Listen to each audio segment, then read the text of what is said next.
Jean-Rémy. Ça va Stéphane? Ça va, la forme? Ouais. Bon, comment tu vas? Ça va? Bien? Écoute, impeccable, on est au bord de l'eau là. Ouais. Donc on va pêcher un petit peu? Ouais, on va voir ce que ça va donner, une petite nuit. Essayer de passer une nuit en rivière. Bon après, les conditions sont un peu compliquées quoi. Ouais, il fait encore assez frais, le niveau est haut, mais bon, pour la rivière c'est pas mauvais. Ouais, ça devrait le faire. Ça devrait le faire, on verra bien. Bon, parle-nous un petit peu de toi là. Ça fait un petit moment que tu pêches. Ça fait combien de temps que tu pêches toi? Eh ben, écoute, ça fait 25 ans que je pêche la carpe. 25 ans. Ça commence à faire, ouais. Ça a commencé par quoi? Par la carpe ou Non, j'ai commencé par pêcher la friture, le carnassier. Avant de pêcher la carpe, j'ai pêché beaucoup le centre. D'accord. C'est vrai que ça m'a aidé un petit peu dans ma pêche. Ouais, par rapport à quoi? L'approche Ouais, l'approche du centre. Ouais. Et toi, t'en as pas marre là, de pêcher la carpe? T'as jamais Non, saturé? je suis pas saturé. Ah non, non. Moi, je suis vraiment un passionné. Et je pense jusqu'à la fin de mes jours que je vais pêcher. Ah, mais c'est bien quoi. Donc voilà quoi. Et puis, donc depuis combien de temps donc tu me dis ça fait 25 ans que tu pêches. Ouais. Depuis combien de temps tu pêches pour Starbaits en fait? Ben écoute, ça fait 16 ans que je pêche pour Starbaits. J'ai rencontré Jean-Marc, enfin j'ai eu la chance de rencontrer Jean-Marc en Haute-Marne, ça devait être en 1994. On s'est rencontrés au bord du lac de Charme, on pêchait chacun de notre côté. Et puis ben là, moi je faisais du poisson régulièrement, Jean-Marc était un peu plus loin, il faisait pas de poisson. Il est venu me demander un petit peu de quoi je pêchais, donc ben, moi j'ai dit écoute, hein, moi je pêchais avec un parfum de synthèse sur une base Scopex. C'était des appâts très clairs avec une base beurre food. Ouais. Lui il pêchait avec des appâts très épicés qui fonctionnaient très bien dans ses gravières vers chez lui. Quoi. D'accord. Donc voilà, et puis donc lui après il est retourné à Chartres, il a été chercher donc de la camelote pour faire des bouillettes au bord de l'eau. D'accord. Et c'est là qu'est né le fameux Rediscopex Mix. Et là Jean-Marc après il faisait du poisson régulièrement et d'ailleurs la nuit d'après il a fait un doublé de 26,8 si je me rappelle bien et 22 ou 23 kilos. D'accord. Voilà, puis il faisait régulièrement, il était avec Guy Commencé à l'époque. D'accord. Ouais. Et puis ils ont touché du poisson après tout le restant de la semaine. Quoi. Donc le premier contact, c'était au bord de l'eau. C'était au bord de l'eau, un ouais. contact de pêcheur. Ouais, ouais. D'accord.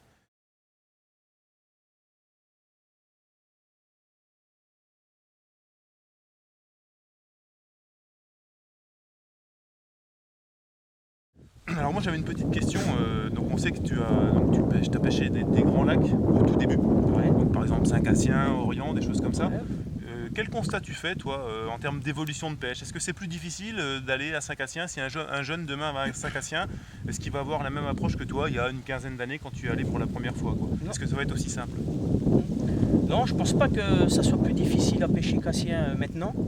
Justement parce que je pense que comme il y a énormément de monde qui va pêcher, elles sont beaucoup amorcées à la bouillette et je pense quand même que ça a conditionné pas mal de poissons quoi, à ces appâts. Et je pense que le plus dur à Cassien maintenant, bon après c'est sûr qu'il y a suivant la période où on va y aller, mais je pense que le plus dur à Cassien maintenant c'est de trouver un poste libre quoi, qu'on veut pêcher quoi. D'accord. Hein, celui qui le connaît bien, qui connaît les postes un peu, il arrivera à prendre du poisson quoi, régulièrement. D'accord. Donc ouais, en termes de difficulté de pêche, c'est pas forcément Non, plus non, difficile, quoi. c'est pas plus dur. En comparaison, le Salagou est beaucoup plus difficile à pêcher D'accord. que Saint-Cassien. Ok. Hein, il n'y a pas de pression de pêche au Salagou, très peu, mais il y a une nourriture naturelle beaucoup plus importante au Salagou, notamment les écrevisses de Louisiane. Tu as énormément de dressènes. C'est vrai que et les poissons ils bougent beaucoup quoi. C'est beaucoup de communes assez sauvages. Donc Salagou est beaucoup plus compliqué à pêcher. Hein. D'accord. Il faut bouger beaucoup quoi.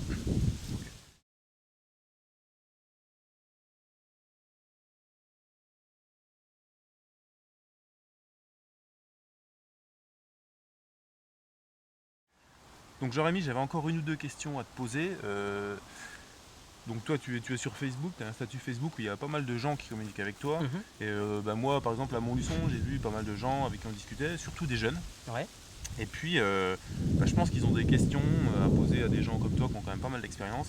Déjà la première c'est comment tu fais pour avoir autant de résultats avec le temps, en étant toujours régulier en fait.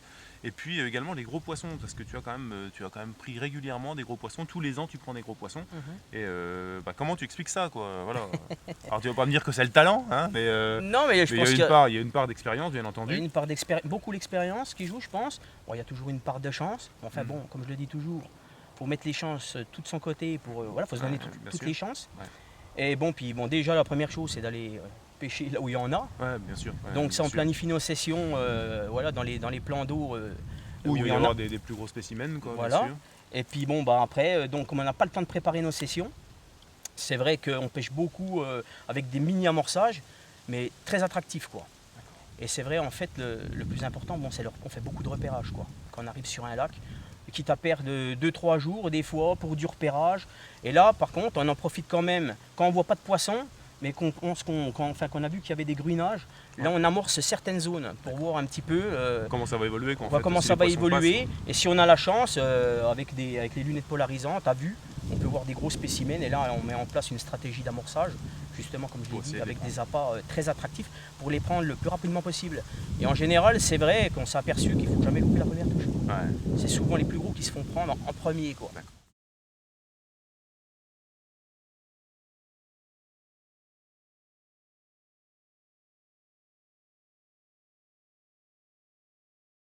Donc une autre question aussi sur le sponsoring, il y a pas mal de jeunes qui souhaitent savoir voilà, comment il faut faire pour être sponsorisé.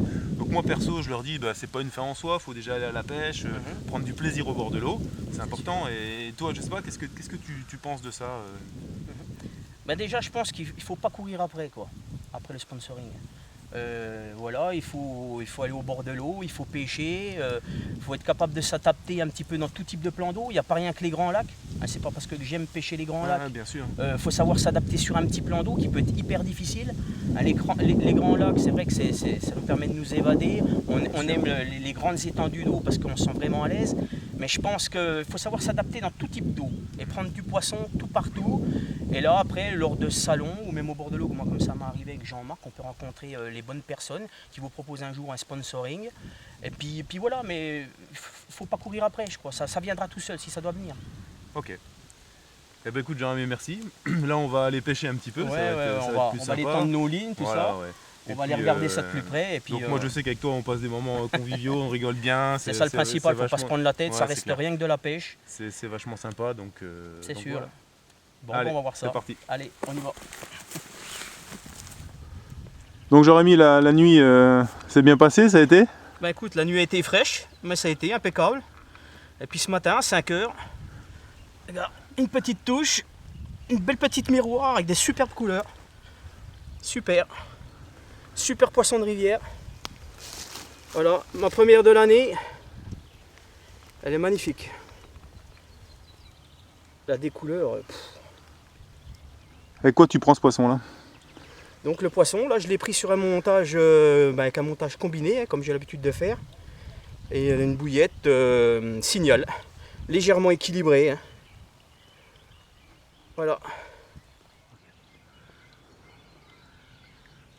Voilà.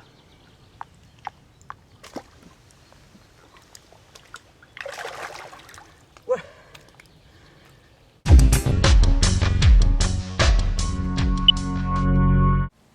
Bon Jérémy, tu as 25 ans d'expérience, est-ce que tu roules encore tes appâts ou est-ce que tu pêches exclusivement avec des appâts du commerce? Est-ce que tu roules encore tes appâts toi-même? Non, je roule plus mes appâts, moi c'est fini. Bonjour Jérémy. Oui. Tu nous disais tout à l'heure, est-ce que tu roules encore tes appâts toi-même ou est-ce que tu pêches exclusivement avec des appâts du commerce? Non mais plus moi. Laisse tomber.